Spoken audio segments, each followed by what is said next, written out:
What have you learned about working with buyers specifically? Again, I started out working in the rental business. Mm. Buyers are just renters that have decided to make that next step. They're looking for the same thing. It's still their first jaunt into real estate, right?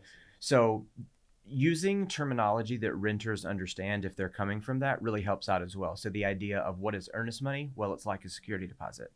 What is the timeline? Well, we have to fill the application out and then make the offer. So a lot of things go kind of hand in hand. A lot of buyers just don't really know the process. And I love working with first time buyers because you get to literally walk them through and explain. And sometimes it's a lot easier than you would expect it to be. Sometimes they are very difficult buyers because they've been told by family members or they've read online all of the horror stories, and their dad is like, well, back in my day when I bought a property, blah, blah, blah. And so it kind of influences their decision. But for the most part, working with buyers, I like to have a sit down conversation. We meet in my office before we even start. We talk about everything that will, should, can, and probably will happen. Mhm. And they are prepared. And they understand that, hey, this is just like when I rented an apartment, but now I'm doing it on a grander scale, different dollar amounts.